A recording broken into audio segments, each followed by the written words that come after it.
ನಮಸ್ಕಾರ. ನೀವು ನೋಡ್ತಾ ಇದ್ದೀರಾ ಸುವರ್ಣ ನ್ಯೂಸ್ ಡಿಜಿಟಲ್ ಕಂಟೆಂಟ್. ನಾನು ನಿಮ್ಮ ರೋಜಾ ಮನು ಪಾಟೀಲ್. ಈ ವಿಚಾರವನ್ನ ಹೇಗೆ ಹೇಳಬೇಕು ನಿಜಕ್ಕೂ ನನಗೆ ಅಸಹ್ಯ ಆಗ್ತಾ ಇದೆ. ಬಿಗ್ ಬಾಸ್ ಸೀಸನ್ 12 ಧ್ರುವಂತ್ ಅವರು ಯಾಕೆ ಈ ರೀತಿಯಾಗಿ ಮಾತನಾಡಿದ್ರು? ಹೇಳೋರು ಕೇಳೋರು ಇಲ್ವಾ?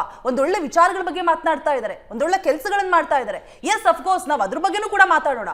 ಬಟ್ ಒಂದು ಹೆಣ್ಣಿಗೆ ನಮ್ಮಲ್ಲಿ ಇರುವಂತಹ ಸ್ಥಾನಮಾನ, ದೇವತೆ ಅಂತ ಪೂಜೆ ಮಾಡುವಂತಹ ನಮ್ಮ ನಾಡಲ್ಲಿ ಒಂದು ಹೆಣ್ಣಿನ ಬಗ್ಗೆ ಈ ರೀತಿಯಾಗಿ ಮಾತನಾಡಿದಂಥದ್ದು ಎಷ್ಟು ಸರಿ? ಈ ಬಗ್ಗೆ ಮಾತನಾಡೋದಕ್ಕೆ ನಮ್ಮ ಜೊತೆಗೆ ರಾಜಕೀಯ ಆಯ್ಕೆಯಾದಂತಹ ನಜ್ಮಾ ನಜೀರ್ ಅವರಿದ್ದಾರೆ. ಅದಕ್ಕೂ ಮುಂಚೆ ಅವ್ರು ಏನೆಲ್ಲ ಹೇಳಿದ್ದಾರೆ ನಾನು ತಿಳಿಸ್ಕೊಡ್ತಾ ಹೋಗ್ತೀನಿ. ನಿಜಕ್ಕೂ ಇದನ್ನು ಓದೋದಕ್ಕೆ ನನಗೂ ಕೂಡ ಬೇಸರ ಆಗುತ್ತೆ, ಬಟ್ ಏನು ಮಾಡೋಕ್ಕಾಗಲ್ಲ. ಬಾತ್ರೂಮಲ್ಲಿ ಹೂತಾಕ್ತಾರೆ, ಕಟ್ ಮಾಡಿ ಸೂಟ್ ಕೇಸಲ್ಲಿ ಹಾಕ್ತಾರೆ, ಟ್ಯಾಂಕಲ್ಲಿ ಹಾಕ್ತಾರೆ, ಸಿಮೆಂಟಲ್ಲಿ ಹಾಕ್ತಾರೆ, ಕರ್ಕೊಂಡೋಗಿ ತಳ್ತಾರೆ, ಕುಡಿಸಿ ಮಾಡಿ ಇನ್ನೇನೋ ಮಾಡ್ತಾರೆ, ಬೇಡವಾಗದೇ ಇರೋದನ್ನ ಕಟ್ ಮಾಡಿ ಬಿಸಾಕ್ತಾರೆ, ನಮ್ಮನ್ನು ಬೇಕಾದಂಗೆ ಯೂಸ್ ಮಾಡ್ಕೋತಾರೆ, ತಮ್ಮ ಒಂದು ಫಿಸಿಕಲ್ ಸುಖ ಶಾಂತಿಗೋಸ್ಕರ ಹೆಂಗ್ ಬೇಕೋ ಹಂಗೆ ಬೆಳೆಸ್ಕೋತಾರೆ. ಎಲ್ಲದನ್ನು ಮಾಡಿ ಮುಗಿಸ್ಕೊಂಡು ಅದಾದ ನಂತರ ಮದುವೆ ಆಗ್ತಾರೆ. ಮದುವೆಗಿನ ಮುಂಚೆನೆ ಸಂಸಾರವನ್ನ ಮಾಡಿರ್ತಾರೆ, ಹೆಣ್ಣಾಗ್ಲಿ ಗಂಡಾಗ್ಲಿ. ಯಾಕೆ ಈ ರೀತಿಯಾದಂತಹ ಮಾತುಗಳನ್ನ ಆಡಿದ್ರು? ಇದು ಎಷ್ಟು ಸರಿ? ಅದಲ್ಲದೆ ಈ ವಿಚಾರದ ಬಗ್ಗೆ ನಾವು ಅವ್ರನ್ನ ಕೇಳಿದಂತಹ ಸಂದರ್ಭದಲ್ಲಿ ಅವರು ಹೇಳಿದ್ದು, ಹೌದು ಮಾತನಾಡಿದ್ದೀನಿ, ಬಟ್ ನಾನು ಬೇರೆ ರೀತಿಯಾಗಿ ಹೇಳಿದ್ದು ಅನ್ನುವಂಥ ಒಂದು ಸಮರ್ಥನೆಯನ್ನ ಕೊಡುವಂತಹ ಕೆಲಸವನ್ನು ಕೂಡ ಮಾಡಿದ್ರು. ಮತ್ತೆ ಕ್ಲಾರಿಟಿ ಕೊಡೋಕ್ಕೂ ಕೂಡ ಅವ್ರು ರೆಡಿ ಇರಲಿಲ್ಲ. Yes ma'am, welcome to the show. And ಏನ್ ಅನ್ಸುತ್ತೆ ನಿಮ್ಗೆ ಇದ್ರ ಬಗ್ಗೆ ಅಂತ ಹೇಳ್ಬಿಟ್ಟು? ಯತ್ರ ನಾರ್ಯಸ್ತು ಪೂಜಂತೆ ರಮಂತೆ ತತ್ರ ದೇವತಃ ಅಂತ ಕರಿತೀವಿ. ನಿಜ. ಎಲ್ಲಿ ಹೆಣ್ಣು ಮಕ್ಕಳನ್ನ ಗೌರವಿಸಲಾಗುತ್ತದೋ ಅಲ್ಲಿ ದೇವರು ನೆಲೆಸಿರುತ್ತಾನೆ ಅನ್ನೋದು ನಮ್ಮ ಭಾರತೀಯ ಸಂಸ್ಕೃತಿ ನಮಗೆ ಹೇಳ್ಕೊಟ್ಟಿರುವಂಥ ಅಂಶ. ಮತ್ತು ಎಲ್ಲ ಧರ್ಮಗಳು ಕೂಡ, ಎಲ್ಲ ಧರ್ಮ ಗ್ರಂಥಗಳು ಕೂಡ ಇದನ್ನೇ ಹೇಳ್ಕೊಡ್ತವೆ, ಹೆಣ್ಮಕ್ಳಿಗೆ ಗೌರವಿಸಬೇಕು ಅಂತ. ಮಾತಿನ ಓಘದಲ್ಲಿ, ಮಾತಿನ ಭರದಲ್ಲಿ ಸಾಮಾಜಿಕವಾಗಿ ಗುರುತಿಸ್ಕೊಂಡಿರುವಂಥವ್ರು ಅಥವಾ ಸೆಲೆಬ್ರಿಟಿಗಳು ಅಂತ ಅನ್ನಿಸ್ಕೊಂಡಿರುವಂಥವ್ರು ನಾವು ಏನು ಮಾತಾಡ್ತೀವಿ ಅನ್ನೋದನ್ನು 100 ಬಾರಿ ಯೋಚನೆ ಮಾಡಿ ಮಾತಾಡಬೇಕು. ಕರೆಕ್ಟ್. ನಾವೇನು ಮಾತಾಡಿದ್ರು ಕೂಡ ನಮಗೆ ಆದ ಒಂದಷ್ಟು ಫಾಲೋವರ್ಸ್ ಇರ್ತಾರೆ. ಅದು ಏನು ಹೇಳ್ತಾರೆ, ಎಂಟರ್ಟೈನ್ಮೆಂಟ್ ಇಂಡಸ್ಟ್ರಿನಲ್ಲಿ ಇದ್ದಾರೆ ಅಂತಂದಾಗ ಅವ್ರನ್ನೇ ಫಾಲೋ ಮಾಡುವಂಥ ಒಂದಷ್ಟು ಜನ ಇರ್ತಾರೆ, ಯಂಗ್ಸ್ಟರ್ಸ್ ಇರ್ತಾರೆ. ಅಂಥವ್ರಿಗೆ ನಾವು ಯಾವ ಮೆಸೇಜ್ನ ಕನ್ವೆ ಮಾಡ್ತಾ ಇದ್ದೀವಿ ಅನ್ನೋದು ಕೂಡ ತುಂಬ ಮುಖ್ಯ ಆಗತ್ತೆ. ಮಾತಿನ ಓಕದಲ್ಲಿ, ಮಾತಿನ ಭರದಲ್ಲಿ ನೀವು ಹೀಗೆ ಮಾತಾಡ್ಬಿಟ್ರೆ, ಒಂದು ಬೆರಳು ನೀವು ಜಗತ್ತಿನ ಕಡೆಗೆ ತೋರಿಸ್ತಾ ಇದ್ರೆ ಇನ್ನು ಉಳಿದ 4 ಬೆರಳು ನಿಮ್ಮನ್ನ ತೋರಿಸ್ತಾ ಇರುತ್ತೆ, ಮತ್ತೆ ಇನ್ನೊಂದು ನಿಮ್ಮ ಕುಟುಂಬವನ್ನ ತೋರಿಸ್ತಿರುತ್ತೆ. ನನಗೆ ಬೇಜಾರಾಗಿದ್ದೇನು ಅಂತ ಅಂದ್ರೆ ಕಮೆಂಟ್ಸ್ಗಳು ಓದ್ದೆ ನಾನು. ಅವ್ರ ವಿಡಿಯೋ ಕೆಳಗಡೆ ಕಮೆಂಟ್ಸ್ಗಳನ್ನ ಓದ್ದೆ. ಅಲ್ಲಿ ಧ್ರುವಂತ್ ಅವರೇ, ಬಹುತೇಕ ಜನರು ನಿಮ್ಮ ಅಕ್ಕ, ತಂಗಿ, ಅಮ್ಮ, ನಿಮ್ಮ ಕುಟುಂಬದ ಹೆಣ್ಣು ಮಕ್ಕಳ ಬಗ್ಗೆ ಪ್ರಶ್ನೆ ಮಾಡ್ತಾ ಇದ್ದಾರೆ. ನಿಮ್ಮ ಮಾತಿನ ಓಘದ ಭರಕ್ಕೆ ನೀವು ನಿಮ್ಮ ಮನೆ ಹೆಣ್ಮಕ್ಳನ್ನ ಯಾಕೆ ಬೈಸಕ್ ಹೊರಟಿದ್ದೀರಾ? ನಿಜ. ನೀವು ಜನರಲೈಸ್ ಮಾಡಿ ಎಲ್ಲ ಹೆಣ್ಮಕ್ಳಿಗೂ ಬೇಕಾಬಿಟ್ಟಿ ಹಾಗೆ ಮಾತಾಡ್ಬಿಟ್ಟಿದ್ದೀರಾ. ಫಿಸಿಕಲ್ ಪ್ರೆಷರ್ಗೋಸ್ಕರ ಮಾಡ್ತಾರೆ. ಹಾಗಿದ್ರೆ ಹೆಣ್ಣು ಮಕ್ಕಳನ್ನ ಎಲ್ಲಾ ಕಡೆ ತಪ್ಪು ಮಾಡೋದು? ರೋಜಾ, ದಿನಕ್ಕೆ 80 ರಿಂದ 86 ಕೇಸ್ಗಳು ನಡೀತಾ ಇದೆ. ರೋಜಾ, ನ್ಯಾಷನಲ್ ಕ್ರೈಮ್ ರೆಕಾರ್ಡ್ಸ್ ಬ್ಯೂರೋ ಪ್ರಕಾರ ಭಾರತ ದೇಶದಲ್ಲಿ ದಿನಕ್ಕೆ 81 ರಿಂದ 86 ಹೆಣ್ಣು ಮಕ್ಕಳ ಮೇಲೆ ಆಗ್ತಾ ಇದೆ. ರಿಜಿಸ್ಟರ್ ಆಗ್ತಾ ಇರೋ ಕೇಸ್ಗಳು 81 ರಿಂದ 86. ಗೊತ್ತಿಲ್ಲದೆ ಇರೋದು, ಮಾನ ಮರ್ಯಾದೆ ಗಂಜಿ, ಬಾಯಿ ಮುಚ್ಕೊಂಡು ಇರುವಂತಹ ಪ್ರಕರಣಗಳು ಎಷ್ಟಿರಬಹುದು? ಕರೆಕ್ಟ್. ನಾವಿವತ್ತು 20 ವರ್ಷದ ಹಿಂದೆ ನಡೆದಿರುವಂತಹ ಶುಭಾ ಕೇಸ್, ಹೌದು ಅಫ್ಕೋರ್ಸ್ ತಪ್ಪು, ಎಂಗೇಜ್ಮೆಂಟ್ ಆಗಿದ್ದ ಹುಡುಗನ್ನ ಸಾಯಿಸಿದ್ದು. ಆದ್ರೆ 20 ವರ್ಷದ ಹಿಂದಿನ ಒಂದು ಕೇಸನ್ನ ನೆನಪಿಸ್ಕೊಳ್ತೀವಿ. ಯಾಕೆ ಅಂತ ಹೇಳಿದ್ರೆ ರೇರೆಸ್ಟ್ ಹೆಣ್ಮಕ್ಳು ಗಂಡು ಮಕ್ಳನ್ನ ಸಾಯಿಸಿರೋದು. ನಿಜ. ಆದ್ರೆ ಪ್ರತಿ ದಿನ ನಡೀತಾ ಇದೆಯಲ್ಲಪ್ಪ. ಮೊನ್ನೆ ಮಂಗಳೂರು ಒಂದು ಬಸ್ ಸ್ಟ್ಯಾಂಡ್ ಅಲ್ಲಿ ಬಟಾ ಬಯಲಲ್ಲಿ ಹಗಲು ಹೊತ್ತಲ್ಲಿ ಲಾವಣ್ಯ ಅನ್ನುವಂಥ ಹೆಣ್ಮಗ್ಳನ್ನ ಒಬ್ಬ ಗಂಡು ಮಗ ಸಾಯಿಸ್ಬಿಟ್ನಲ್ಲ. ಹಾಗಿದ್ರೆ ನಾವೆಲ್ಲ ಗಂಡಸರನ್ನ ಜನರಲೈಸ್ ಮಾಡಿ ಬೈಯಕ್ ಕೂತ್ಕೊಬಿಡೋಣವಾ? ಮೈಕ್ ಸಿಕ್ತು ಅಂತ ಹೇಳಿ, ಮಾಧ್ಯಮ ಇದೆ ನಮ್ ಕಣ್ಣೆದ್ರಿಗೆ, ಕ್ಯಾಮ್ರಾ ಇದೆ ನಮ್ ಕಣ್ಣೆದ್ರಿಗೆ ಅಂತ ಹೇಳಿ ಎಲ್ಲಾ ಗಂಡಸರು ಹಿಂಗೆ ರೀ, ಎಲ್ಲಾ ಗಂಡಸರು ಲಸ್ಟ್ ಹಿಂದೆನೆ ಹೋಗೋದು, ಎಲ್ಲಾ ಗಂಡಸರು ಕ್ರೂರಿಗಳು, ಎಲ್ಲಾ ಗಂಡಸರು ಕೊಲೆಗಡುಕರು ಹೇಳಕ್ಕಾಗತ್ತಾ? ನಾವ್ ಹಾಗೆ ಜನರಲೈಸ್ ಮಾಡಿ ಮಾತಾಡಕ್ಕಾಗತ್ತಾ? ಜೊತೆಗೆ ಮಾತಾಡಲ್ಲ.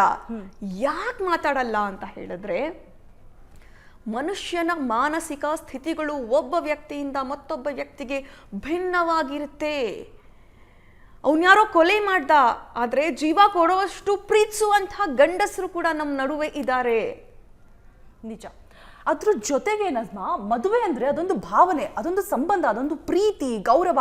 ಅದಕ್ಕೆ ನಮ್ಮ ಭಾರತದಲ್ಲಿ ಅದರದೇ ಆದಂಥ ಒಂದು ಸಂಸ್ಕೃತಿ, ಪರಂಪರೆ, ಇತಿಹಾಸ ಎಲ್ಲವೂ ಕೂಡ ಇದೆ. ಅದನ್ನ ಎಷ್ಟು ಹೀಯಾಳಿಕೆಯಾಗಿ ಮಾತನಾಡಿದ್ದಾರೆ ಅಂದ್ರೆ, ಜಸ್ಟ್ ಅದೊಂದು ಫಂಕ್ಷನ್ ಅಂತೆ ಮದುವೆ ಅಂತ ಹೇಳಿದ್ರೆ. What is this nonsense Dhruvanth? ಏನಾಗಿದೆ? Are you okay? ಮದುವೆ ಅನ್ನುವಂಥ ಒಂದು ಸಂಬಂಧಕ್ಕೆ ಈ ರೀತಿಯಾದಂಥ ಒಂದು ಪದವನ್ನ ಯೂಸ್ ಮಾಡೋದು ಇದು ರೈಟಾ? ಏನ್ ಹೇಳ್ತೀರಾ ಇದಕ್ಕೆ? ಅವ್ರು ಮಾತಾಡ್ತಾ ಪ್ರೀತಿ ಪ್ರೇಮದ ಬಗ್ಗೆ ಮೊದಲು ಶುರು ಮಾಡ್ತಾರೆ. ಆಮೇಲೆ ಅವರು ನಮ್ಮ ಮೈಥಾಲಜಿ ಬಗ್ಗೆ ಮಾತಾಡ್ತಾರೆ. ಒಬ್ಬ ಮೈಥಾಲಜಿನ ಅವರು ಚೆನ್ನಾಗಿ ಅಥವಾ ಸರಿಯಾಗಿ ಓದ್ಕೊಂಡಿಲ್ಲ ಅಂತ ಅನ್ಸುತ್ತೆ. ನಮ್ಮ ಭಾರತೀಯ ಮೈಥಾಲಜಿನಲ್ಲಿ ಪ್ರೇಮಕ್ಕೆ ಮತ್ತು ವಿವಾಹಕ್ಕೆ ತುಂಬಾ ಪ್ರಾಮುಖ್ಯತೆ ಇದೆ. ಹೌದು. ನಮ್ಮ ಮೈಥಾಲಜಿನಲ್ಲಿ ವರಿಸುವುದು, ಪ್ರೇಮಿಸುವುದು ಇದಕ್ಕೆ ತುಂಬಾ ದೊಡ್ಡ ಸ್ಥಾನಮಾನವನ್ನ ಕಟ್ಕೊಡಲಾಗಿದೆ. ಆಯ್ತಾ?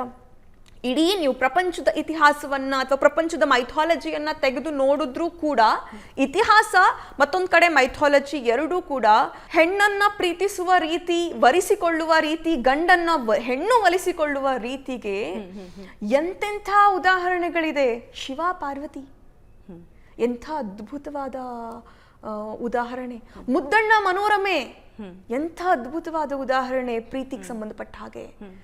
ಇಂಥ ಒಂದು ಪರಂಪರೆಯ ಬಗ್ಗೆ ಮಾತಾಡ್ತಾ ನೀವು ಆ ಪರಂಪರೆಯನ್ನ ಕೂಡ ದೂಷಿಸುವಂತಹ ಒಂದು ದಾಟಿಯಲ್ಲಿ ನೀವು ಮಾತಾಡಿದ್ದೀರಾ. ತಿಳಿದು ಮಾತಾಡಿದಿರೋ, ತಿಳಿದೇ ಮಾತಾಡಿದಿರೋ, ಮೈಥಾಲಜಿಯನ್ನ, ಹಿಸ್ಟ್ರಿಯನ್ನ ಎರಡನ್ನೂ ಕೂಡ ಓದ್ಕೊಳ್ಳಿ. ನಮ್ಮ ರಾಜ ಪರಂಪರೆಗಳು ಅಲ್ಲಿ ರಾಣಿಯರಿಗೆ ಯಾವ ಸ್ಥಾನ ಇರ್ತಾ ಇತ್ತು, ರಾಣಿಯರಿಗೆ ಯಾರು ಹುಡುಗ ಇಷ್ಟ ಆಗ್ತಾನೆ ಆ ಹುಡುಗನ್ನ ವರೆಸಿಕೊಳ್ಳುವಂತಹ ವರಾನ್ವೇಷಣೆಯ ಪ್ರಕ್ರಿಯೆಗೆ, ಸ್ವಯಂವರದ ಪ್ರಕ್ರಿಯೆಯಲ್ಲಿ ಹೆಣ್ಣಿಗೆ ಪ್ರಮುಖ ಸ್ಥಾನವನ್ನ ಕೊಟ್ಟು ಕರೆದು ಕೂರಿಸಿ ನಿನ್ ಯಾವ ಹುಡುಗ ಬೇಕು ಆಯ್ಕೆ ಮಾಡ್ಕೊಳ್ಬೇಕು ಅನ್ನೋ ತರಹದ ಒಂದು ಹಿಸ್ಟಾರಿಕಲ್ ಆದಂತಹ ಪ್ರೇಮ, ವಿವಾಹ, ಇದಕ್ಕೆ ಒಂದು ಹಿಸ್ಟಾರಿಕಲ್ ಆದಂತಹ ಟಚ್ ತುಂಬಾ ಚೆನ್ನಾಗಿ, ತುಂಬಾ ಪ್ಯೂರ್ ಆಗಿ, ಪವಿತ್ರವಾಗಿ ಕಟ್ಟಿಕೊಡಲಾಗಿದೆ. ನಿಜ. ಹೆಣ್ಣಿನ ಪ್ರಾಮುಖ್ಯತೆ ಆ ಕಾಲದಿಂದಲೂ ಎಷ್ಟಿತ್ತು ಹಿಸ್ಟಾರಿಕಲಿ, ಮೈಥಾಲಜಿಕಲಿ ಅನ್ನೋದು ಹಿಸ್ಟ್ರಿಯನ್ನ, ಮೈಥಾಲಜಿಯನ್ನ ಓದಿದಾಗ ಅರ್ಥ ಆಗತ್ತೆ. ಆದ್ರೆ ನೀವು ಇದ್ರ ಉಲ್ಲೇಖನ ಮಾಡಿ ಇವತ್ತಿನ ಹೆಣ್ಮಕ್ಳು ಎಲ್ಲ ಮರ್ತು ಬಿಡಿದ್ದಾರೆ, ಲವ್ ಮಾಡ್ಬಿಡ್ತಾರೆ, ಎಲ್ಲ ಮುಗಿಸ್ಕೊಂಡ್ಬಿಡ್ತಾರೆ, ಆಮೇಲೆ ಮದುವೆ ಆಗ್ತಾರೆ. ಯಾವ್ದನ್ ಜನರಲೈಸ್ ಮಾಡ್ತಿದ್ದೀರಾ ಗುರು ನೀವು? ಯಾವ್ದನ್ ಜನರಲೈಸ್ ಮಾಡ್ತಿದ್ದೀರಾ? Nobody is getting very fresh. ಗಂಡು ಮಕ್ಳು ಹೆಣ್ಣು ಮಕ್ಳು ಇಬ್ರು ಬಗ್ಗೆನೂ ಹೇಳ್ತೀರಾ ಅಂದ್ರೆ ನಿಮಗ್ ನೀವೇ ಹೇಳ್ಕೊಂತಿದ್ದೀರಾ, ನಿಮಗ್ ನೀವೇ ಬೈಕಂತಿದ್ದೀರಾ? ಅಲ್ಲ, first of all who is fresh or not? Are you giving the certificates? ನಿಮ್ಗೆ ಏನಾದ್ರೂ ಸರ್ಕಾರನೋ ಅಥವಾ ಯಾವ್ದಾದ್ರು ಒಂದು ಅಥಾರಿಟಿನೋ ನಿಮ್ ದಿನ ಸರ್ಟಿಫಿಕೇಟ್ ಕೊಟ್ಕೊಂಡು ಕೂತ್ಕೊಳ್ಳಪ್ಪ ಅಂತ ನಿಮ್ಗೇನು ಅಧಿಕಾರ ಕೊಟ್ಬಿಟ್ಟಿದಾರಾ? ನೀವು ಸರ್ಟಿಫಿಕೇಟ್ ಕೊಟ್ಕೊಂಡು ಕೂತ್ಕೊಳ್ಳೋದಕ್ಕೆ ನೀವ್ ಯಾರು ಹೆಣ್ಮಕ್ಳ ಬಗ್ಗೆ ಮಾತಾಡಕ್ಕೆ? ನೀವುಗಳು ಕ್ರಿಯೇಟ್ ಮಾಡ್ತಾ ಇರುವಂತ ಒಪಿನಿಯನ್ ಇಂದಾನೆ ಇವತ್ತು ಹೆಣ್ಮಕ್ಳ ಬಗ್ಗೆ ಒಂದು ಕೆಟ್ಟ ದೃಷ್ಟಿಯಲ್ಲಿ ನೋಡುವಂತ ಪರಿಸ್ಥಿತಿ ಬಂದಿರೋದು. ನಾವುಗಳು ಹೆಚ್ಚೆಚ್ಚು ಗೌರವಯುತವಾಗಿ ಹೆಣ್ಮಕ್ಳ ಬಗ್ಗೆ ಮಾತಾಡಕ್ ಶುರು ಮಾಡಿದ್ರೆ ಅಲ್ವಾ ನಮ್ಮ ನೆಕ್ಸ್ಟ್ ಜನರೇಷನ್ಸು ಹೆಣ್ಮಕ್ಳನ್ನ ಗೌರವಿಸೋದನ್ನ ಕಲ್ಸೋದು. ನಿಜ. ಅವ್ರು ಹೇಳ್ತಾರಲ್ಲ, ಏನ್ ಹೇಳೋದವ್ರು? ಬಾತ್ರೂಮ್ ಅಲ್ಲಿ ಹೂತ ಹಾಕ್ತಾರೆ, ಕಟ್ ಮಾಡಿ ಸೂಟ್ ಕೇಸಲ್ಲಿ ಹಾಕ್ತಾರೆ, ಟ್ಯಾಂಕ್ ಅಲ್ಲಿ ಹಾಕ್ತಾರೆ, ಸಿಮೆಂಟ್ ಅಲ್ಲಿ ಹಾಕ್ತಾರೆ, ಕರ್ಕೊಂಡು ಹೋಗಿ ತಳ್ತಾರೆ, ವಿಷ ಹಾಕ್ತಾರೆ. ಇದನ್ನೆಲ್ಲ ಹೆಣ್ಮಕ್ಳು ಯಾರು ಮಾಡಿದ್ದಾರೆ? ಅಷ್ಟು ಜನ ತಳ್ಳಿರೋದು ತಪ್ಪು, ಬಾತ್ರೂಮ್ ಅಲ್ಲಿ ಹೂತ್ ಹಾಕಿರೋದು ತಪ್ಪು, ಸಿಮೆಂಟ್ ಅಲ್ಲಿ ಹೂತ್ ಹಾಕಿರೋದು ತಪ್ಪು, ಫ್ರಿಜ್ ಅಲ್ಲಿ ಇಟ್ಟಿರೋದು ತಪ್ಪು, ಅಷ್ಟೇ ತಪ್ಪು. ಪ್ರತಿ ದಿನ ಆಗ್ತಿದೆಯಲ್ಲ. ಕರೆಕ್ಟ್. ಪ್ರತಿ ದಿನ ಆಗ್ತಿದೆಯಲ್ಲ. ನೀವು ಒಂದ್ಸರಿ ನಮ್ ಕರ್ನಾಟಕದ ಮಹಿಳಾ ಆಯೋಗದ ಕಡೆ ಒಂದ್ಸತಿ ಹೋಗ್ಬಿಟ್ಟು ಬನ್ನಿ ಅಣ್ಣ, ಧ್ರುವಂತಣ್ಣ, ಒಂದ್ಸತಿ ಮಹಿಳಾ ಆಯೋಗದ ಕಡೆ ಹೋಗ್ಬಿಟ್ಟು ಬನ್ನಿ. ಅಲ್ಲಿ ಅಪ್ಲಿಕೇಶನ್ಸ್ ಎಷ್ಟು ಬಿದ್ದಿದೆ ಒಂದ್ಸತಿ ತೆಗೆದು ನೋಡಿ, ನಿಮ್ಗೆ ಅರ್ಥ ಆಗತ್ತೆ ಹೆಣ್ಮಕ್ಳು ಎಷ್ಟು ಬ್ರುಟಾಲಿಟಿಯನ್ನ ಅನುಭವಿಸ್ತಾ ಇದ್ದಾರೆ, ಹೆಣ್ಮಕ್ಳು ಎಷ್ಟು ನೋವುಗಳನ್ನ ಅನುಭವಿಸ್ತಿದ್ದಾರೆ. ಒಂದು ಬೀದಿನಲ್ಲಿ ರೋಜಾ ನೀವು ಹೀಗೆ ಹೋಗಿ ಹೀಗೆ ಬಂದ್ರೆ ಒಂದು 10 ಮನೆ ಇದೆ ಅಂತ ಹೇಳಿದ್ರೆ ಒಂದು 2 ಮನೆಯಲ್ಲಾದ್ರೂ ಮನೆಯಲ್ಲಿ ಆ ಹೆಣ್ಣು ಮಗಳ ಮೇಲೆ ಕೌಟುಂಬಿಕ ದೌರ್ಜನ್ಯ ನಡೀತಾನೆ ಇರುತ್ತೆ. 100%. ಹೊಡಿತಾನೆ, ಬಡಿತಾನೆ, ಲೈಂಗಿಕ ದೌರ್ಜನ್ಯ ಮಾಡ್ತಿರ್ತಾನೆ. ಇವೆಲ್ಲ ಕೇಸ್ಗಳು ಪ್ರತಿದಿನ ನಡೀತಾ ಇರುತ್ತೆ. ಒಂದು ಸರಿ ಇವರು ಮಹಿಳಾ ಸ್ಟೇಷನ್ಗಳ ಕಡೆಗೆ ಹೋಗಿ ಬರಲಿ, ಪ್ರತಿದಿನ ಈಗ ನಾವು ರಾಜಕಾರಣಿಗಳಾಗಿ ನಮ್ಮ ಹತ್ರ ತುಂಬಾ ಹೆಣ್ಮಕ್ಳು ಸಮಸ್ಯೆಗಳನ್ನ ಹೊತ್ಕೊಂಡು ಬರ್ತಾರೆ. ಅಫ್ಕೋರ್ಸ್ ಗಂಡು ಮಕ್ಳು ಕೂಡ ಬರ್ತಾರೆ, ಆದ್ರೆ ಹೆಣ್ಣು ಮಕ್ಕಳ ಸಂಖ್ಯೆ ಜಾಸ್ತಿ ಇರುತ್ತೆ. ಹಂಗಂತ ನಮ್ಮ ಹೆಣ್ಮಕ್ಳು ಅನ್ಬೋದಲ್ಲ, ನಾಳೆ ನಮಗೆ ಮ್ಯಾರೇಜ್ ಅಲ್ಲಿ ಬಿಲೀಫೇ ಇಲ್ಲ, ಇದನ್ನ ಒಂದು 4 ವರ್ಷದಿಂದನೋ 5 ವರ್ಷದಿಂದನೋ ಸರಣಿಯಾಗಿ ಆಗ್ತಾ ಇದೆ, ಅಥವಾ ಈ ವರ್ಷ ಒಂದಷ್ಟು ಸರಣಿ ಪ್ರಕರಣಗಳು ಬಯಲಿಗೆ ಬಂದಿದ್ದಾವೆ. ಆದ್ರೆ ಪ್ರತಿದಿನ ಹೆಣ್ಮಕ್ಳ ಜೊತೆ ನಡೀತಿದ್ಯಲ್ಲಪ್ಪ, ಹಂಗಂದ್ರೆ ಹೆಣ್ಮಕ್ಳೆಲ್ಲ ನಾಳೆ ಮದುವೆ ಮೇಲೆ ನಂಬಿಕೆನೇ ಇಲ್ಲ ಅಂತ ಅನೌನ್ಸ್ ಮಾಡ್ಬಿಟ್ರೆ ಏನಾಗ್ಬೋದು ಪ್ರಪಂಚದ ಗತಿ, ಏನಾಗ್ಬೋದು ಈ ನಮ್ಮ ದೇಶದ ಗತಿ ಏನಾಗಬಹುದು?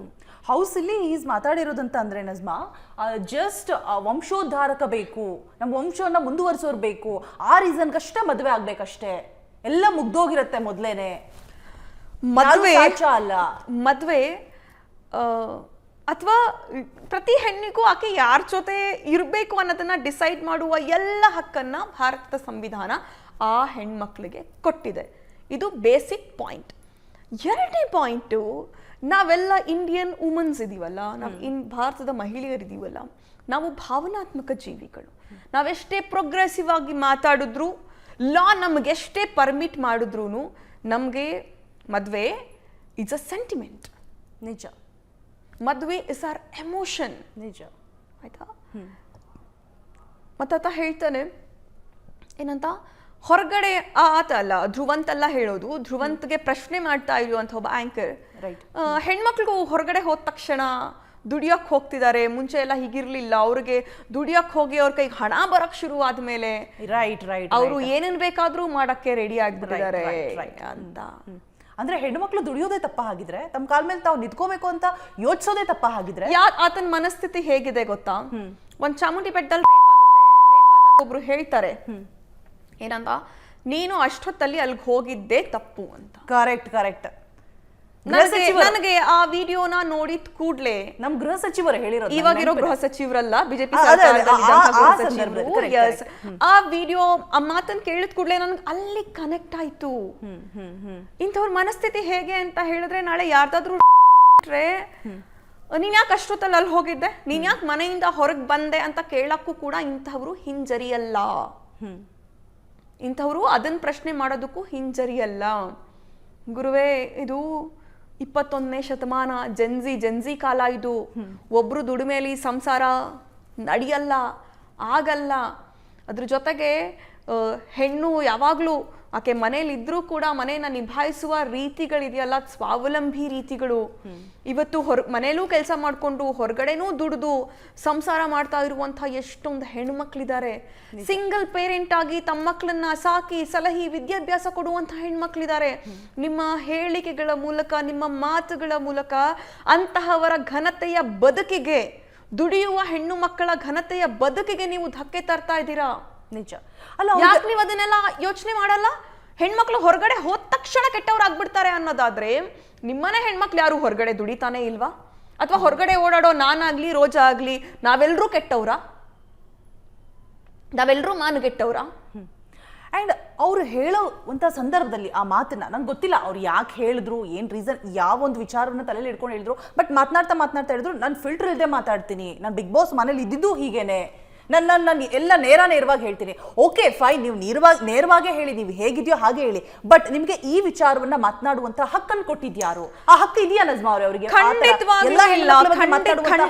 ಖಂಡಿತವಾಗಿಯೂ ಇಲ್ಲ. ಅವ್ರ ಮನೆ ಹೆಣ್ಮಕ್ಳು ಅವ್ರನ್ನ ಕೇಳಬೇಕು, ನಿಮ್ ಇದು ಹೆಂಗಪ್ಪ ಮಾತಾಡ್ದೆ ಅಂತ. ನಮ್ಮ ತಾಯಿ ನಮ್ಮ ಮನೇಲಿ ಯಾರಾದ್ರೂ ಹಿಂಗ್ ಮಾತಾಡ್ತಿದ್ರೆ 4 ಬಾರ್ಸ್ ಕೇಳ್ತಿದ್ದೆ ನಾನು, ಯಾಕಪ್ಪ ಹಿಂಗೆಲ್ಲ ಯಾಕಪ್ಪ ಮಾತಾಡ್ದೆ, ಬಾಯಿಗೆ ಸ್ವಲ್ಪ ಲಗಾಮ್ ಹಾಕು ಅಂತ. ಧ್ರುವಂತ್ ಅಟ್ ಎನಿ ಕಂಡೀಷನ್ ಕ್ಷಮೆಯನ್ನ ಕೇಳಬೇಕು. ಯಾಕಂದ್ರೆ ನೀವು ಇಡೀ ದೇಶದ ಅಥವಾ ಇಡೀ ನಾಡಿನ ಹೆಣ್ಣು ಮಕ್ಕಳಿಗೆ ಅವಮಾನ ಮಾಡೋ ರೀತಿಯಲ್ಲಿ ಕೆಲಸ ಮಾತಾಡಿದ್ದೀರಾ. ಇವತ್ತು ನಿಮಗೆ ಗೊತ್ತಾ, ಇವತ್ತು 60% 65% ಹೆಣ್ಮಕ್ಳು ಹೊರಗಡೆ ದುಡಿದು ತಮ್ಮ ಬದುಕನ್ನ ಕಟ್ಕೊಳ್ತಿದ್ದಾರೆ. ರೈಟ್.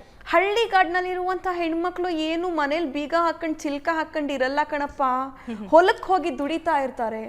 ನೀವು ಯಾವ ಹೆಣ್ಮಗ್ಳೂನು ನಾನು ಕಂಪ್ಲೀಟ್ಲಿ ಮನೆ ಒಳಗಡೆನೆ ಇರ್ತೀನಿ ಅಂತ ನೀವು ಹುಡುಕೊಂಡ್ರು ಕೂಡ 5% 10% ಮಾತ್ರ ಸಿಗೋದು. ಇನ್ನು ಉಳಿದಂಥ 90% ಹೆಣ್ಮಕ್ಳು ಹೊಲದಲ್ಲಿ ಕೆಲಸ ಮಾಡ್ತಾರೋ, ಹೊರಗಡೆ ಹೋಗಿ ಉದ್ಯೋಗ ಮಾಡ್ತಾರೋ, ಅವರು ದುಡಿಯುವ ವರ್ಗದ ಹೆಣ್ಣುಮಕ್ಳು, ಅವ್ರ ಕಷ್ಟಗಳೇನಿರುತ್ತೋ, ಅವ್ರ ಕಾರ್ಪಣ್ಯಗಳೇನಿರುತ್ತೋ, ಅವ್ರ ಸಮಸ್ಯೆಗಳೇನಿರುತ್ತೋ, ಅವ್ರ ಬದುಕನ್ನು ಅವ್ರು ಕಷ್ಟಪಟ್ಟು ಕಟ್ಕೊಂತಿರ್ತಾರೆ. ಅಂಥ ಹೆಣ್ಮಕ್ಳಿಗೆ ಅವಮಾನ ಮಾಡುವಂಥ ಮಾತುಗಳನ್ನು ನೀವು ವೆರಿ ಕ್ಲಿಯರ್ಲಿ ಆಡಿದ್ದೀರಾ. ನೀವು ನೇರವಾಗಿ ಫಿಲ್ಟರ್ಲೆಸ್ ಆಗಿ ಮಾತಾಡೋದಾದ್ರೆ ಬನ್ನಿ, ಎಷ್ಟೆಲ್ಲ ದೌರ್ಜನ್ಯ ಆಗ್ತಾ ಇದೆ. ಇವತ್ತು 10 ವಿದ್ಯಾರ್ಥಿಗಳು ನೀಟ್ನ ಕಾರಣದಿಂದ ಮಾಡ್ಕೊಂಡ್ಬಿಟ್ಟಿದ್ದಾರೆ. ನೀವು ನೇರವಾಗಿ ಅದ್ರ ಬಗ್ಗೆ ಬಂದು ಮಾತಾಡಿ ಬ್ರದರ್. ಲಾವಣ್ಯ ಅನ್ನುವಂಥ ಹೆಣ್ಮಕ್ಳಿಗೆ ಚಾಕು ಚುಚ್ಬಿಟ್ಟಿದ್ದಾನೆ ಒಬ್ಬ, ಅದ್ರ ಬಗ್ಗೆ ಮಾತಾಡಿ ಬ್ರದರ್. ಎಷ್ಟು ಪ್ರಕರಣಗಳಾಗ್ತಾ ಇದೆ. ಹುಬ್ಳಿ ನೇಹಾ ಪ್ರಕರಣ ಅಂತೆ, ಲಾವಣ್ಯ ಪ್ರಕರಣ ಅಂತೆ, ಕಾವ್ಯ ಪ್ರಕರಣ ಅಂತೆ. ಎಷ್ಟು ಜನ ಗಂಡು ಮಕ್ಕಳು ಹೆಣ್ಮಕ್ಳನ್ನ ನಿಮ್ಮ ತೆವಲುಗಳನ್ನ ತೀರಿಸ್ಕೊಳ್ಳೋದಕ್ಕೆ ಅವ್ರು ಒಪ್ಕೊಳ್ಳಿಲ್ಲ ಅಂತಂದಾಗ ಕೊಲೆ ಮಾಡಿದ್ದಾರೆ. ನೀವ್ಯಾಕೆ ಇದ್ರ ಬಗ್ಗೆ ಮಾತಾಡಲ್ಲ? ನಿಜ. ನೀವ್ಯಾಕೆ ಇದ್ರ ಬಗ್ಗೆ ಧ್ವನಿ ಎತ್ತಲ್ಲ? ಧ್ವನಿ ಎತ್ತೋದಕ್ಕೆ, ನ್ಯಾಯ ಕೊಡಿಸೋದಕ್ಕೆ, ನೇರವಾಗಿ ಮಾತಾಡೋದಕ್ಕೆ ಸಾಕಷ್ಟು ಸಬ್ಜೆಕ್ಟ್ಸ್ಗಳಿದೆ. ಅದನ್ನ ಬಿಟ್ಟು ನೀವು ಯಾವುದೋ ಯಾರು ಮಾಡಿದ್ದಾರೆ ಕೆಟ್ಟ ಕೆಲಸ, ಆ ಹೆಣ್ಮಕ್ಳ ಹೆಸರು ಹೇಳ್ಬಿಟ್ಟು, ಆ ಪ್ರಕರಣ ಹೇಳ್ಬಿಟ್ಟು ಹೇಳಿ. ಅದನ್ನ ಬಿಟ್ಟು ಎಲ್ಲಾ ಹೆಣ್ಮಕ್ಳು ಕೆಲಸ ಮಾಡೋ ಎಲ್ಲಾ ಹೆಣ್ಮಕ್ಳು, ಎಲ್ಲಾ ಹುಡುಗರು ಯಾರು ಇವತ್ತು ಪ್ಯೂರ್ ಅಲ್ಲ, ಎಲ್ಲಾ ಹುಡುಗರು ಕೆಟ್ಟವ್ರೆ, ಎಲ್ಲಾ ಹುಡುಗಿರು ಕೆಟ್ಟವ್ರೆ ಅಂತ ಮಾತಾಡ್ತಿದ್ಯಲ್ಲ. ನಿಜ. ಅಂಡ್ ಈ ಹಿಂದೆನೆ ಹೇಳಿದ್ರು ನಜ್ಮಾ ಅವರ ಹಿರಿಯರು ಒಂದು ಗಾದೆ ಮಾತು ಹೇಳಿದ್ರು. ಅದು ನಿಜಕ್ಕೂ ಇವಾಗಿಗೂ ಕೂಡ ಅದು ಸೂಕ್ತ ಅಂತ ಅನ್ಸುತ್ತೆ ಈ ಸಿಚುಯೇಷನ್ಗೆ. ಬಟ್ಟೆ ಮೇಲೆ ಮುಳ್ಳು ಬಿದ್ರು ಕೂಡ, ಮುಳ್ಳಿನ ಮೇಲೆ ಬಟ್ಟೆ ಬಿದ್ರು ಕೂಡ ಹರಿಯೋದು ಬಟ್ಟೆನೆ ಅಂತ ಹೇಳ್ಬಿಟ್ಟು ಆಗ್ಲೇ ಎಲ್ರಿಗೂ ಗೊತ್ತಿದೆ. ಈಗ ನೋಡಿ ಕೇಸಸ್ ಆಗ್ತಾ ಇದೆ ಪರ್ ಡೇ 82, 85, 86 ಹತ್ತತ್ರ ಆಗ್ತಾ ಇದೆ. ಏನ್ ಕೊಡ್ತಾರೆ ಅಂತ ಹೇಳಿದ್ರೆ, ಕಾರಣ ಏನ್ ಕೊಡ್ತಾರೆ ನಜ್ಮಾ ಅವ್ರೆ? ಹಾಕೋ ಬಟ್ಟೆ ಸರಿ ಇರಲ್ಲ ಹೆಣ್ಮಕ್ಳು. ಹಾಗಿದ್ರೆ ಸೀರೆ ಉಡ್ಕೊಂಡವ್ರ ಮೇಲೆ ಆಗಲ್ವಾ? ಶಾರ್ಟ್ಸ್ ಹಾಕೊಂಡವ್ರ ಮೇಲೆ ಅಷ್ಟೇ. ಅಜ್ಜಿ ಅಂದ್ರೂ ಬಿಡಲ್ಲ, ಚಿಕ್ಕ ಪುಟ್ಟ ಮಕ್ಕಳ ಬಿಡಲ್ಲ. 6 ತಿಂಗಳ ಮಗುವಿನ ಮೇಲೂ ಆಗಿದೆ. ರೈಟ್. ಬರೀ ಶಾರ್ಟ್ಸ್ ಹಾಕೊಳ್ಳೋ ಹೆಣ್ಮಕ್ಳೆಲ್ಲ, ಪೂರ್ತಿ ಮೈ ತುಂಬಾ ಬುರ್ಖಾ ಹಾಕೊಳ್ಳೋ ಹೆಣ್ಮಕ್ಳು ಮೇಲೂ ಆಗಿದೆ. ಸೀರೆ ಉಟ್ಕೊಳ್ಳೋ ಹೆಣ್ಮಕ್ಳು ಮೇಲೂ ಆಗಿದೆ. ಮಾಡುವವರ ಮನಸ್ಥಿತಿ ಅಷ್ಟೇ ಮತ್ತು ನೋಟ ಅಷ್ಟೇ ಅಲ್ಲಿ ಮ್ಯಾಟ್ರ್ ಆಗೋದು. ಏನ್ ಹಾಕೊಂಡಿದ್ದಾಳೆ, ತೊಟ್ಕೊಂಡಿದ್ದಾಳೆ, ಉಟ್ಕೊಂಡಿದ್ದಾಳೆ, ಅದೆಲ್ಲ ಮ್ಯಾಟ್ರ್ ಆಗೋದು. ನಾವು ಆ ಹೆಣ್ಣನ್ನ ಯಾವ ರೀತಿಯಾಗಿ ನೋಡ್ತೀವಿ ಅದು ಮ್ಯಾಟರ್. ಯಾರು ಮಾತಾಡ್ತಾರಲ್ಲ ಅವ್ರದ್ದು ಅಷ್ಟೇ. ಅವರು ಫಿಲ್ಟರ್ ಇಲ್ಲದೆ ಮೈಂಡ್ ಅಲ್ಲಿ ಏನ್ ಯೋಚನೆ ಮಾಡಿರ್ತಾರೆ ಎಲ್ಲಾ ಹೆಣ್ಮಕ್ಳ ಬಗ್ಗೆ, ಅದ್ ನಾಲ್ಗೆಲ್ಲಿ ಬಂದಿದೆ, ಒಪ್ಕೊಂಡಿದ್ದಾರೆ ಪಾಪ ಅವರು. ನಾನು ಫಿಲ್ಟರ್ಲೆಸ್ ಆಗಿ ಮಾತಾಡಿದೀನಿ ಅಂತ. ಅವ್ರ ಮನಸ್ಥಿತಿ ಅಂತದ್ದು ಅದನ್ನ ಬಾಯಲ್ಲಿ ಹೇಳಿದಾರೆ ಅವ್ರಷ್ಟೇ. ಅವ್ರು ಏನ್ ಯೋಚನೆ ಮಾಡ್ತಾರಲ್ಲ, ಇಲ್ಲಿ ಕೆಟ್ಟದನ್ನ ತುಂಬಿಕೊಂಡು, ಇಲ್ಲಿ ಲದ್ದಿ ತುಂಬಿಕೊಂಡು, ಇಲ್ಲಿ ಅಸಹ್ಯವಾದದನ್ನ ತುಂಬಿಕೊಂಡು ಅದನ್ನೇ ಬಾಯಲ್ಲಿ ಹೇಳಿದ್ದಾರೆ. ಅದು ಅಷ್ಟು ಈಸಿಯಾಗಿ. ಓಕೆ, ಅವ್ರು ಏನಾದ್ರೂ ಹೇಳ್ಕೊಂಡ್ಲಿ. ಆ ಮದುವೆ ಅನ್ನೋದ್ರ ಬಗ್ಗೆ ಮಾತನಾಡಿದ್ರಲ್ಲ, ಅದು ನಿಜಕ್ಕೂ ಪೂಜೆಗಳು ನಂಗೆ ತುಂಬಾ ಬೇಜಾರಾಯ್ತು. ನಂಗೆ ಎಮೋಷನಲಿ ಹರ್ಟ್ ಕೂಡ ಆಯ್ತು. ಅದು ನಮ್ಮೂರು ಪಿರಿಯಾಪಟ್ಟಣ, ನಮ್ಮಲ್ಲಿ ಶಕ್ತಿ ದೇವತೆಗಳ ನಗರ ಅಂತ ನಮ್ಮೂರನ್ನ ಕರೀತಾರೆ. ಮಸ್ಲಿಕಮ್ಮ ತಾಯಿ ಮತ್ತು ಪಿರಿಯಾಪಟ್ಟಣದ ಮೈಸೂರವ್ರಂದ್ರೆ ನಾವು ಚಾಮುಂಡಿ ತಾಯಿಗೆ ಕೈ ಮುಗಿದು ನಮ್ಮ ಮೈಸೂರಿಗೆ ಒಂದು ಎಮೋಷನಲ್ ಆಗಿ ಹೆಣ್ಣು ದೇವತೆಗಳ ಬಗ್ಗೆ ಒಂದು ಕನೆಕ್ಷನ್ ಇದೆ. ಸೊ ಹೆಣ್ಣು ಮಕ್ಕಳನ್ನ ಪೂಜೆ ಮಾಡೋದನ್ನ ನಾವು ಹುಟ್ಟದಾಗ್ಲಿಂದ, ಅಥವಾ ಹೆಣ್ಣು ದೇವತೆಗಳನ್ನ ಪೂಜೆ ಮಾಡೋದನ್ನ ನಾವು ಹುಟ್ಟದಾಗ್ಲಿಂದ ನೋಡ್ಕೊಂಡು ಬಂದಿದ್ದೀವಿ. ನಾವ್ ಯಾರಾದ್ರೂ ಏನಾದ್ರು ಹೆಣ್ಣು ಮಕ್ಳಿಗೆ ಬೈತಿದ್ರೆ, ಬೆಳಗ್ಗೆ ಎದ್ದು ಹೆಣ್ಣು ದೇವತೆಗೆ ಪೂಜೆ ಮಾಡ್ತೀಯಾ ನೀನ್ ಹಿಂಗ್ ಬೈತಿದ್ಯಾ ನಿನ್ ಹೆಂಡತಿಗೆ ಅಂತ ಬಾಯಿ ಮುಚ್ಚಿಸ್ತೀವಿ ನಾವು ನಮ್ಮ ಲೋಕಲ್ ಅಲ್ಲಿ. ಅಂಥ ಒಂದು ಭಾರತೀಯ ಪರಂಪರೆ ಇದೆಯಲ್ಲ, ಭಾರತೀಯ ಪರಂಪರೆಯಲ್ಲಿ ಬಹುತೇಕ ದೇವತೆಗಳು ಹೆಣ್ಮಕ್ಳೇನೆ, ಹೌದಲ್ವಾ? If I am wrong please correct me. Correct ಅಲ್ವಾ?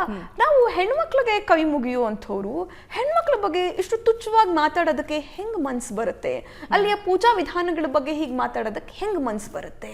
ನಿಜ. ವೆಡ್ಡಿಂಗ್ ಅಥವಾ ಮದುವೆ ಒಂದು ಸಂಭ್ರಮ ಮಾತ್ರ ಅಲ್ಲ, ಅದು ಒಂದು ಗಂಡು ಮತ್ತು ಒಂದು ಹೆಣ್ಣಿನ ಬಹುದೊಡ್ಡ ಕನಸು. ಅಥವಾ ಸಿಂಪಲ್ ಆಗಿ ಆಗ್ತಾನೋ, ವಿಧಿವಿಧಾನಗಳ ಮೂಲಕ ಆಗ್ತಾನೋ, ಮಂತ್ರ ಮಾಂಗಲ್ಯ ಆಗ್ತಾರೋ, ನಿಖಾ ಆಗ್ತಾರೋ, ದಟ್ಸ್ ಅ ಬ್ಯೂಟಿಫುಲ್ ಎಮೋಷನ್. 2 ಕುಟುಂಬಗಳ ಎಮೋಷನ್ ಅದು, ತಂದೆ ತಾಯಂದ್ರ ಎಮೋಷನ್. ಅದರ ಹಿಂದೆ ಮಾನಸಿಕವಾಗಿ, ಆರ್ಥಿಕವಾಗಿ ಎಷ್ಟು ಒಂದು ಪಾಲ್ಗೊಳ್ಳುವಿಕೆ ಇರುತ್ತೆ ಅದರಲ್ಲಿ. ಆ ಪವಿತ್ರವಾದ ಒಂದು ಕಾರ್ಯವನ್ನ ಇಷ್ಟು ಹೀಗಳ್ದು ಮತ್ತೆ ತುಂಬಾ ಇಂಪಾರ್ಟೆಂಟ್ ಆಗಿರೋ ಒಂದು ಘಟ್ಟ ಮದುವೆ ಅನ್ನೋದು ಎಲ್ಲರ ಜೀವನದಲ್ಲೂ.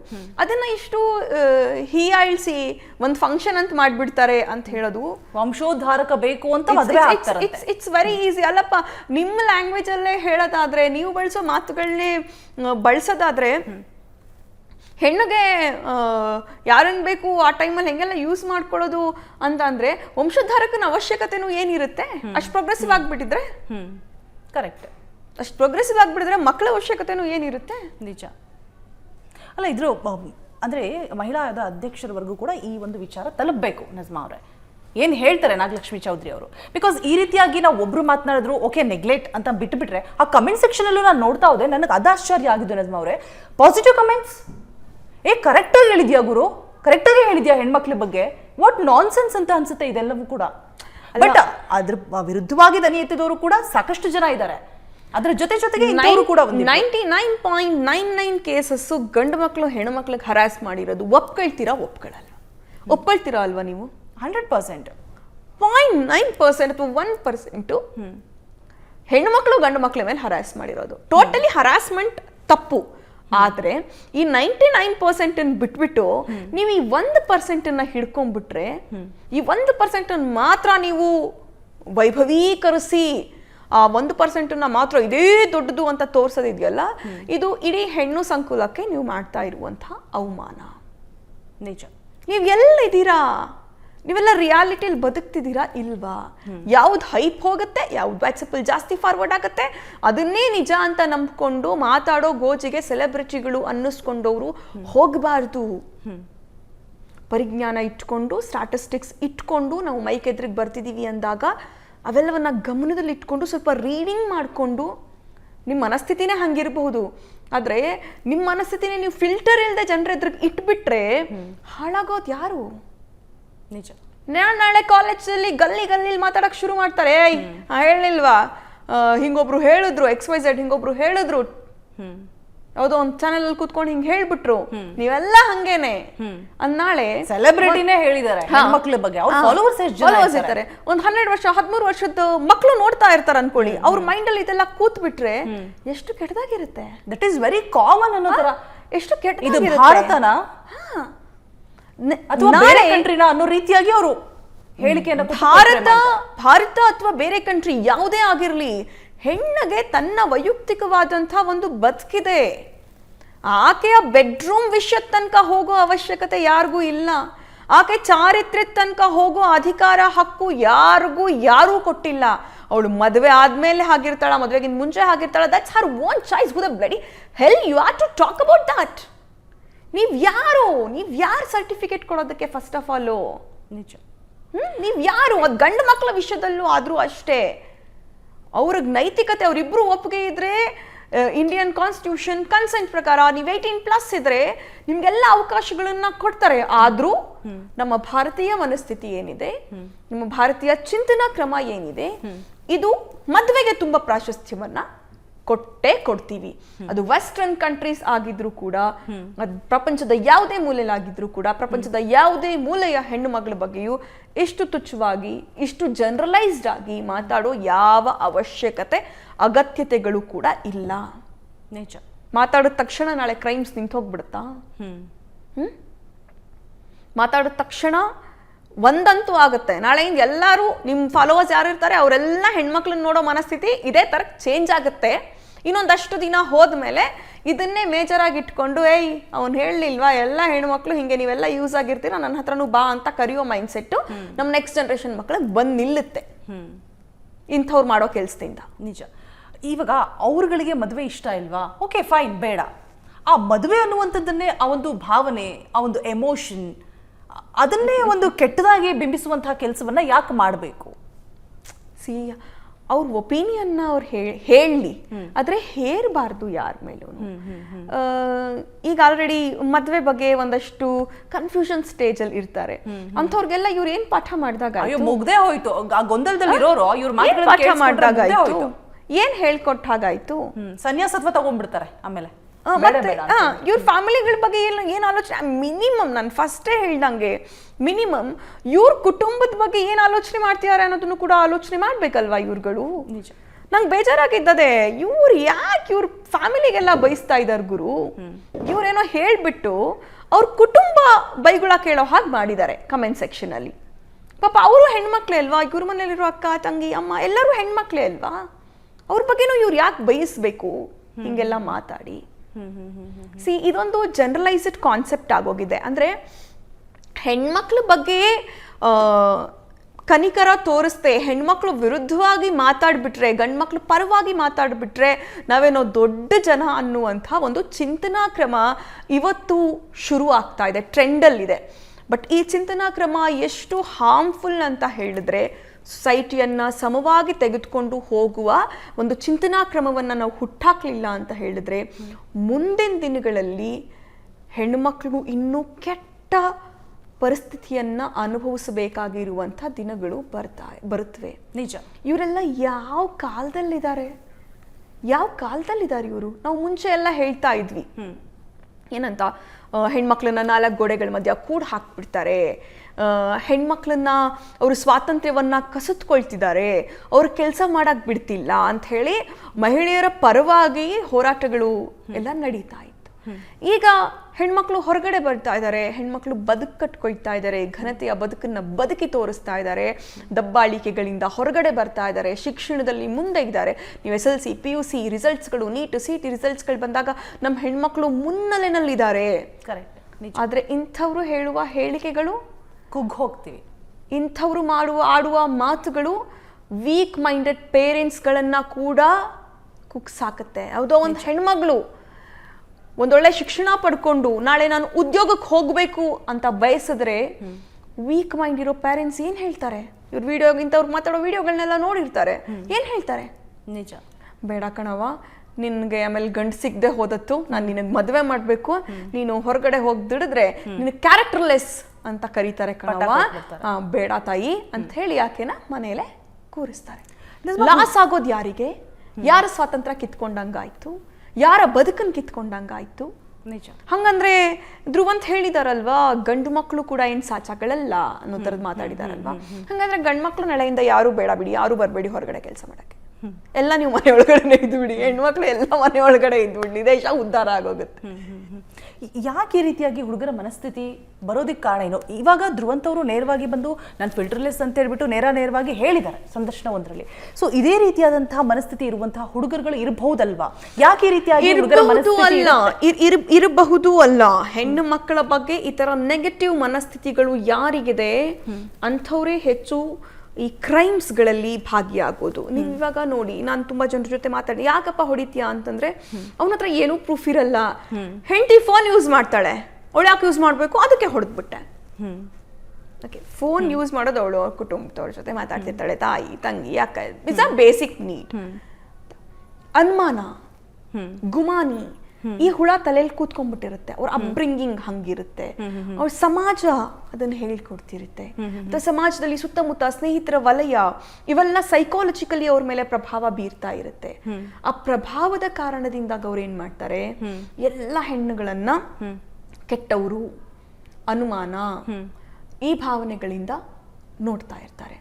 ಜೊತೆಗೆ ಅಥವಾ ಇನ್ನೂ ಒಂದು ಕಾರಣ ಆಗಿರ್ಬೋದು, ಈಗ ಯಾರಾದ್ರೂ ಇಂಡಿವಿಜುವಲ್ ಪರ್ಸನ್ ಅವರು ಯಾವ್ದಾದ್ರೂ ಹೆಣ್ಮಗಳ ಜೊತೆಗೆ ಈ ತರ ಕೆಟ್ಟದಾಗಿ ಒಮ್ಮೆ ನಡ್ಕೊಂಡಿದ್ರೆ ಹೆಬಿಚುವಲಿ ಅದಾದ ನಂತರ ಯಾವ ಹೆಣ್ಣನ್ನು ನೋಡಿದಾಗ್ಲೂ ಕೂಡ ಅವ್ರಿಗೆ ಅದೇ ಫೀಲಿಂಗ್ ಬರ್ತಾ ಇರುತ್ತೆ. ಯಾವುದೋ ಒಂದು ವಾಕಿಂಗ್ ಪ್ಲೇಸ್ ಅಲ್ಲಿ, ಕಾಮನ್ ವಾಕಿಂಗ್ ಪ್ಲೇಸ್ ಅಲ್ಲಿ ಯಾವ್ದೋ ಒಂದು ಹೆಣ್ಣಿನ ಜೊತೆ ಹಿಂಗ್ ಕೆಟ್ಟದಾಗ ನಡ್ಕೊಂಡಿರ್ತಾರೆ, ಇವ್ರೇನ್ ಕೆಟ್ಟದಾಗ ನಡ್ಕೊಂಡ್ರು ಕೂಡ ಅವ್ರು ಸುಮ್ನೆ ಇರೋದು, ಆ ತರದ್ ಏನಾದ್ರೂ ಒಂದು ಮ್ಯೂಚುವಲ್ ಆಗಿರುತ್ತೆ. ಅದಾದ ನಂತರ ಯಾವ ಹೆಣ್ಮಗಳನ್ನ ನೋಡಿದ್ರು ಕೂಡ ಅವ್ರಿಗೆ ಅದೇ ತರದ ಭಾವನೆಗಳು ಬರ್ತಾ ಹೋಗುತ್ತೆ. ಸೊ ಅದಕ್ಕೆ ಆ ತರದ ಭಾವನೆಗಳು ಬೆಳೆಯೋದಕ್ಕೆ ಧ್ರುವಂತ್ ಮಾತಾಡಿರ್ಬೋದು, ಆದ್ರೆ ಇದೇನ್ ಫಸ್ಟ್ ಅಲ್ಲ ಈ ತರ ಮಾತುಗಳು ಬಂದಿರೋದು. ತುಂಬಾ ಜನ ಸಾಮಾಜಿಕ ಜಾಲತಾಣಗಳಲ್ಲಿ ಬರೀತಾ ಇರ್ತಾರೆ, ನಾನು ಗಮನಿಸ್ತಾ ಇರ್ತೀನಿ. ರೀಸೆಂಟ್ಲಿ ಒಂದು 370 ಬಿರಿಯಾನಿ ಅನ್ನುವಂಥದ್ದು ಇದರಲ್ಲೂ ಕೂಡ ಅಸಭ್ಯವಾಗಿ ಸೊ ಆ ತರಹದ ಇನ್ಸಿಡೆಂಟ್ಸ್ ಇವತ್ತು ಎಲ್ಲ ಫಿಂಗರ್ ಟಿಪ್ ಅಲ್ಲಿದೆ ರೋಜಾ. ಇವತ್ತಿನ ಜಗತ್ತು ನಡೀತಾ ಇರೋದೇನೆ ಡಿಜಿಟಲ್ ಮಾಧ್ಯಮಗಳು ಮತ್ತು ಸಾಮಾಜಿಕ ಮಾಧ್ಯಮಗಳು ಯಾವ ತರಹದ ಪರಿಣಾಮಗಳನ್ನ ನಮ್ಮ ಮೇಲೆ ಬೀರುತ್ತೆ ಅನ್ನೋದ್ರ ಮೇಲೆ. ಸೊ ಇಲ್ಲಿ ಯಾರೋ ಒಬ್ಬ ರೈಸ್ ಮಾಡ್ತಾನೆ ಒಂದು ಇಶ್ಯೂನ, ಏನೋ ಒಂದು ಬರೀತಾನೆ, ಅದರಿಂದ ಇವರು ಪ್ರಭಾವಿತರಾಗ್ತಾ ಹೋಗ್ತಾರೆ, ಒಪಿನಿಯನ್ ಬಿಲ್ಡ್ ಆಗ್ತಾ ಹೋಗುತ್ತೆ. ಅದ್ರಲ್ಲಿ ಎಷ್ಟ್ರ ಮಟ್ಟಿಗೆ ಅವ್ರು ಮುಳುಗ್ ಹೋಗ್ತಾರೆ ಅಂದ್ರೆ, ನಮ್ಮನೇಲೆ ಇರೋ ನಮ್ಮ ತಾಯಿ ತಂಗಿ ಅಕ್ಕ ಎಷ್ಟು ಸಂಭಾವಿತರಾಗಿ ಬದುಕ್ತಿದ್ದಾರೆ ಇದನ್ನ ಮರ್ತೇ ಹೋಗುವಷ್ಟು ಅವರು ಆ ಕಲ್ಪನಾ ಲೋಕದ ಒಳಗಡೆ ನುಗ್ಬಿಡ್ತಾರೆ. ಯಾವ್ದನ್ನು ತೋರಿಸ್ತಾರೆ ಡಿಜಿಟಲ್ ಮಾಧ್ಯಮಗಳಲ್ಲಿ ಅಥವಾ ಸಾಮಾಜಿಕ ಜಾಲತಾಣಗಳಲ್ಲಿ, ಯಾವ್ದನ್ನು ತೋರಿಸ್ತಾರೆ, ಸೆಲೆಕ್ಟೆಡ್ ವಿಷಯಗಳನ್ನ ಹಾಕಿರ್ತಾರೆ. ಆ ವಿಷಯನ ಇವ್ರ ಮೈಂಡಲ್ಲಿ ತುಂಬಿಕೊಂಡು ನಾಲ್ಗೆನಲ್ಲಿ ಆ ಭಾಷೆ, ಆ ಚಿಂತನೆಯನ್ನ ಪ್ರಯೋಗ ಮಾಡ್ತಾರೆ. ನೀವೇನು ಪ್ರತಿದಿನ ಹೆಣ್ಮಕ್ಳು ಅನುಭವಿಸ್ತಾ ಇರುವಂಥ ಕ್ರೈಮ್ಗಳನ್ನ ಹಾಕದಾದ್ರೆ, ನೀವು ಪ್ರತಿದಿನ ಹೆಣ್ಮಕ್ಳು ಅನುಭವಿಸುವಂತ ನೋವುಗಳನ್ನ ಬಿತ್ತರಿಸುದಾದ್ರೆ ಮಾಧ್ಯಮಗಳಲ್ಲಿ, ನಿಮಗೆ 24/7 ನಿಮ್ ಸುವರ್ಣ ನ್ಯೂಸ್ ಅಲ್ಲಿ ಹೆಣ್ಮಕ್ಳ ಮೇಲೆ ಆಗ್ತಾ ಇರುವಂಥ ಅಟ್ರಾಸಿಟೀಸ್, ಹೆಣ್ಮಕ್ಳ ಮೇಲೆ ಆಗ್ತಾ ಇರುವಂಥ ಕೌಟುಂಬಿಕ ಕಲಹಗಳು ಇವನ್ನ ಪ್ಲೇ ಮಾಡೋದಕ್ಕೆ ಟೈಮೇ ಸಾಲಲ್ಲ. ಒಂದು ದಿನದ 24 ಗಂಟೆಗಳು ಕೂಡ ಸಾಲೋದಿಲ್ಲ, ಅಷ್ಟು ನ್ಯೂಸ್ಗಳಿರುತ್ತೆ. ನಿಜ ನಿಜ. ಆದ್ರೆ ಮುನ್ನೆಲೆಗೆ ಬರೋದು ಯಾವುದು? ಮುನ್ನೆಲೆಗೆ ಅಪರೂಪಕ್ಕೆ ನಡೆಯುತ್ತಲ್ಲ, ಉಲ್ಟಾ ರಿವರ್ಸ್. ಅಂದ್ರೆ ರೆಗ್ಯುಲರ್ ಆಗಿ ಗಂಡು ಮಕ್ಕಳು ಹೆಣ್ಮಕ್ಳ ಮೇಲೆ ದಬ್ಬಾಳಿಕೆ ದೌರ್ಜನ್ಯ ಮಾಡ್ತಿರ್ತಾರೆ. ಆ ನ್ಯೂಸ್ಗಳು 24 ಗಂಟೆಯೂ, ದಿನದ 24 ಗಂಟೆಯೂ, ವಾರದ 7 ದಿನವೂ, 365 ವರ್ಷದ 365 ದಿನವೂ ನಡೆಸಬಹುದಾದಷ್ಟು ಕಂಟೆಂಟ್ ಇರುತ್ತೆ. ಆದ್ರೆ ಸೆಲೆಕ್ಟಿವ್ ಕಂಟೆಂಟ್ ಆಗಿ ನಾವು ಏನು ಹೆಣ್ಮಕ್ಳು ಗಂಡು ಮಕ್ಕಳನ್ನ ಸಾಯಿಸಿದ ವಿಷಯಗಳು ತುಂಬಾ ಅಬ್ಬರದ ಸುದ್ದಿ ಆಗುತ್ತೆ. ಯಾಕಂದ್ರೆ ಅದು ಸಾಮಾನ್ಯ ಅಲ್ಲ. ನಮ್ಮ ಸಮಾಜ ಗಂಡು ಹೆಣ್ಣಿಗೆ ಹೊಡೆಯೋದನ್ನ ಸಾಮಾನ್ಯ, ಇಟ್ಸ್ ಅ ಕಾಮನ್ ಅಂತ ಪ್ರಿಸ್ಕ್ರೈಬ್ ಮಾಡಿಬಿಟ್ಟಿದೆ. ಅದೇ ಒಬ್ಬ ಹೆಣ್ಣು ಗಂಡಿಗೆ ಹೊಡೆಯೋದನ್ನ ಅಸಾಮಾನ್ಯ ಅಂತ ಮಾಡಿದೆ. ನಾವು ಯಾವಾಗ್ಲೂ ಅಷ್ಟೇ, ನಾವು ಸಾಮಾನ್ಯವಾದದ್ರ ಬಗ್ಗೆ ಡಿಸ್ಕಸ್ ಮಾಡ್ತೀವ ಹೆಚ್ಚು? ಇಲ್ಲ. ಅಸಾಮಾನ್ಯವಾದದ್ದು ಯಾವ್ದು ಘಟಿಸಿರುತ್ತೆ, ನಡೆದಿರುತ್ತೆ, ಅದ್ರ ಬಗ್ಗೆ ಹೆಚ್ಚು ಡಿಸ್ಕಸ್ ಮಾಡ್ತೀವಿ. ಅದು ಇನ್ನೂ ಹೆಚ್ಚೆಚ್ಚಾಗ್ತಾ ಇರೋದು ಸಾಮಾಜಿಕ ಜಾಲತಾಣಗಳು ಬಂದ ಮೇಲೆ ಮತ್ತು ಸಾಮಾಜಿಕ ಜಾಲತಾಣಗಳ ಪ್ರಭಾವದ ಕಾರಣದಿಂದಾಗಿ. ಹಾಗಾಗಿ ಇದೇನು ಹೆಚ್ಚೆಚ್ಚು ಪ್ರಚಾರಕ್ಕೆ ಬರ್ತಾ ಇದೆ ಅದು ಗಂಡು ಮಕ್ಕಳ ಮನಸ್ಥಿತಿಗೆ ಇನ್ನೊಂದಷ್ಟು ಕೂಡ, ನೋಡು ಹುಡುಗಿನ ಹೊಡೆದ್ಬಿಟ್ಲಾ, ಹುಡುಗಿ ಹೊಡೆದ್ಬಿಟ್ಲಾ, ಹುಡುಗಿ ಸಾಯಿಸ್ಬಿಟ್ಲಾ, ಹಂಗಿದ್ರೆ ನನ್ನನ್ನು ಲವ್ ಮಾಡ್ತಾ ಇರೋಳು ನನ್ನನ್ನು ಬಿಟ್ಟು ಹೋಗ್ತೀನಿ ಅಂತಿದ್ದಾಳೆ, ಅವಳೇನ್ ಮಾಡೋದು, ನಾನೇ ಅವಳನ್ನ ಸಾಯಿಸ್ಬಿಡ್ತೀನಿ, ನಾನೇ ಅವಳನ್ನ ಕೊಲೆ ಮಾಡ್ಬಿಡ್ತೀನಿ, ನಾನೇ ಅವಳನ್ನ ಮುಗಿಸ್ಬಿಡ್ತೀನಿ. ಈ ತರಹದ ಹೆಣ್ಣು ಮಕ್ಕಳ ಮೇಲೆ ಹಲ್ಲೆ ಮಾಡುವಂಥ, ದೌರ್ಜನ್ಯ ಎಸಗುವಂಥ ಸಂಖ್ಯೆ ಹೆಚ್ಚಾಗ್ತಾ ಹೋಗುತ್ತೆ. ಕರೆಕ್ಟ್, 100%. ಒಂದು ನಾನು ಏನನ್ನು ಹೇಳಕ್ ಇಷ್ಟಪಡ್ತೀನಿ ಕುಟುಂಬಗಳಿಗೆ ಅಥವಾ ತಾಯಂದ್ರಿಗೆ, ತಂದೆಗೆ ಏನು ಹೇಳಕ್ ಇಷ್ಟಪಡ್ತೀನಿ ಅಂದರೆ, ನಾವು ಮನೆಗಳಲ್ಲಿ ಇವತ್ತಿಗೂ ಕೂಡ ಹೆಣ್ಣು ಮಕ್ಳಿಗೆ ನೀನು ಹೇಗೆ ನಡ್ಕೊಳ್ಬೇಕು ಅನ್ನೋ ಪಾಠ ಮಾಡಕ್ಕೆ ಹೊರಟಿದ್ದೀವಿ, ಧ್ರುವಂತ್ ಮಾಡಿದ ಹಾಗೆ. ಆದರೆ ಗಂಡು ಮಕ್ಕಳಿಗೆ ನೀನು ಹೆಣ್ಣನ್ನು ಹೇಗೆ ನೋಡಬೇಕು, ಹೆಣ್ಣನ್ನು ಹೇಗೆ ಗೌರವಿಸ್ಬೇಕು ಅನ್ನೋದನ್ನು ಹೇಳ್ಕೊಡೋ ಗೋಚಿಗೆ ಹೋಗ್ತಾನೇ ಇಲ್ಲ. ಇವತ್ತು ಹೆಣ್ಣು ಮಕ್ಕಳಿಗಿಂತ ಹೆಚ್ಚು ಪಾಠ ಹೇಳ್ಕೊಡ್ಬೇಕಾಗಿರೋದು ಗಂಡು ಮಕ್ಕಳಿಗೆ. ನೀನು ಹೆಣ್ಣನ್ನು ಹೇಗೆ ಗೌರವಿಸ್ಬೇಕು ಅನ್ನೋದನ್ನು ಹೇಳ್ಕೊಡ್ಬೇಕಾಗಿರೋದು ಗಂಡು ಮಕ್ಕಳಿಗೆ. ಆ ಕೆಲಸನ ಕುಟುಂಬಗಳು ಅವರ ಅಪ್ಬ್ರಿಂಗಿಂಗ್ನಲ್ಲಿ ಮಾಡಿದ್ರೆ ಇಂಥ ಮಾತುಗಳು ಗಂಡು ಮಕ್ಕಳ ಬಾಯಿಯಿಂದ ಬರೋದಿಲ್ಲ. ಥ್ಯಾಂಕ್ ಯು ಸೋ ಮಚ್ ನಿಜ್ಮಾ, ಒಂದಷ್ಟು ವಿಚಾರಗಳ ಬಗ್ಗೆ ಮಾಹಿತಿಯನ್ನು ಹಂಚಿಕೊಂಡ್ರೆ, ಹಾಗೆ ಹುಡುಗರ ಮನಸ್ಥಿತಿ ಈ ರೀತಿಯಾಗಿ ಇರುತ್ತೆ ಅನ್ನುವಂಥದ್ರ ಬಗ್ಗೆ ಕೂಡ ಅತ್ಯದ್ಭುತವಾದಂತಹ ಮಾಹಿತಿಯನ್ನು ಕೊಟ್ರಿ. ಆ್ಯಂಡ್ ನೋಡಿದ್ರಲ್ವಾ ವೀಕ್ಷಕರೇ, ಧ್ರುವಂತ್ ಯಾಕೆ ಈ ರೀತಿಯಾಗಿ ಮಾತನಾಡಿದ್ರು ಅನ್ನುವಂಥದ್ದು ನಿಜಕ್ಕೂ ಗೊತ್ತಿಲ್ಲ. ಆ ಫಿಲ್ಟರ್ ಇಲ್ಲದೆ ನಾನು ಮಾತನಾಡ್ತೀನಿ ಯಾವಾಗಲೂ ಅನ್ನುವಂಥದ್ದು ಅದೇ ಮುಳುವಾಯ್ತು. ಮಾತೆ ಮುತ್ತು, ಮಾತೆ ಮೃತ್ಯು ಅನ್ನುವಂಥದ್ದು ಇದಕ್ಕೆ ಹೇಳ್ತಾರೆ ಅಂತ ಅನ್ಸುತ್ತೆ. ನೋಡೋಣ, ಸ್ಪಷ್ಟನೆ ಕೊಡ್ತಾರಾ, ಕ್ಲಾರಿಟಿ ಕೊಡ್ತಾರಾ, ಅಥವಾ ನಾನು ಹೇಳಿದ್ದೇ ಸರಿ ಅಂತ ಹೇಳ್ಬಿಟ್ಟು ಸಮರ್ಥನೆ ಮಾಡ್ಕೊಳ್ತಾರಾ ಅಂತ ಹೇಳ್ಬಿಟ್ಟು. ಇದಾಗಿತ್ತು ಇವತ್ತಿನ ವಿಶೇಷ ಎಪಿಸೋಡ್. ಇದಷ್ಟು ಒಳ್ಳೊಳ್ಳೆ ಕಂಟೆಂಟ್ಗಳಿಗಾಗಿ ಫಾಲೋ ಮಾಡ್ತಾ ಇರಿ ಸುವರ್ಣ ಡಿಜಿಟಲ್ ಚಾನೆಲ್, ನೇರ ದಿಟ್ಟ ನಿರಂತರ. Thank you.